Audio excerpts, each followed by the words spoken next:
చంద్రబాబు నాయుడు గారు ఎన్నికల్లో ఇచ్చిన హామీ మేరకు పేదలకు ప్రజలకు ఉచితంగా నాణ్యమైన ఇసుక అందుబాటులో ఉంచుతామని చెప్పిన మేరకు ఈ రోజు నుంచి ఇసుక ఉచితంగా పొందే వెసులుబాటు ప్రజలకు ప్రభుత్వం కల్పిస్తూ ఉంది.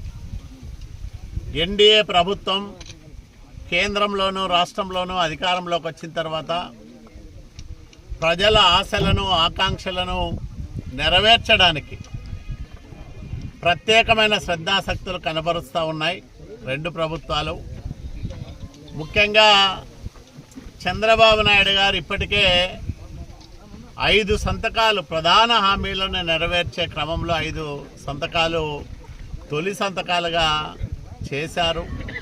మొన్ననే 7,000 రూపాయలు పెన్షన్ అందుకున్నారు. రేపు నెల నుంచి 4,000 రూపాయలు అందుకోబోతా ఉన్నారు.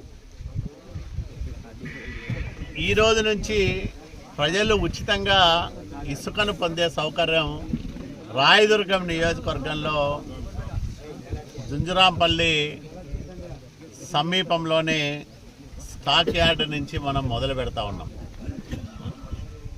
గతంలో ఇదే జుంజురాంపల్లి వైసీపీ నాయకుల ఇసుక దోపిడీకి కేంద్రంగా నిలయంగా ఉండేది.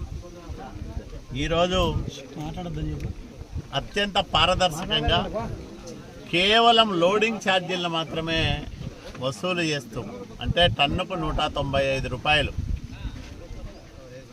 అది కూడా డిజిటల్ పేమెంట్. ఇది క్యూఆర్ కోడ్, ఇక్కడ డిజిటల్ పేమెంట్ రూపంలోనే డబ్బులన్నీ కూడా ప్రభుత్వం తీసుకోవడం జరుగుతుంది.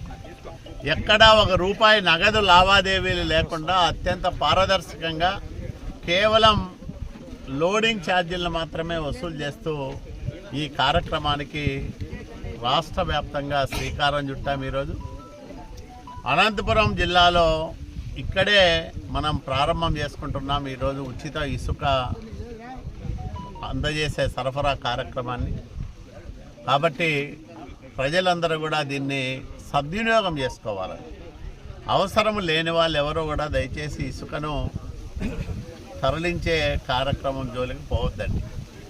ఎవరికైతే అవసరం ఉందో, ఎవరైతే ఇల్లు కట్టుకుంటా ఉన్నారో, ఎక్కడైతే రోడ్లు ఇతర భవనాల నిర్మాణం జరుగుతూ ఉందో, ప్రభుత్వ అవసరాలకు కానీ ప్రైవేట్ అవసరాలకు కానీ ప్రజల అవసరాలకు కానీ ఉచితంగా ఇసుక అందుబాటులో ఉంటుంది. దీన్ని సద్వినియోగం చేసుకోమని నేను విజ్ఞప్తి చేస్తూ ఉన్నా. అట్లాగే అధికారులు కూడా ఇక్కడి నుంచి 1 టన్ను ఇసుక కూడా దుర్వినియోగం కాకుండా జాగ్రత్తలు తీసుకోవాలి.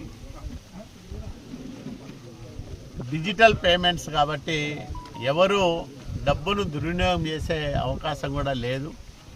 రాష్ట్ర వ్యాప్తంగా చంద్రబాబు నాయుడు గారి ఆదేశాల మేరకు ఆయా అధికార బృందాలన్నీ కూడా ఇసుక సరఫరా కార్యక్రమానికి సన్నద్ధమయ్యా. ఈరోజు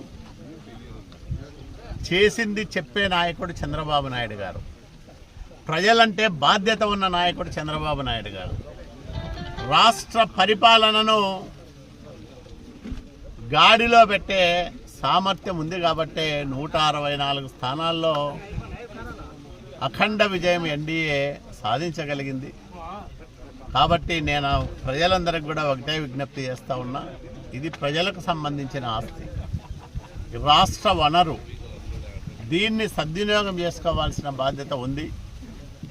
కాబట్టి అవసరమైన వాళ్ళు మాత్రమే ఇసుకను తీసుకొని వెళ్ళమని నేను పదే కోరుతా ఉన్నా.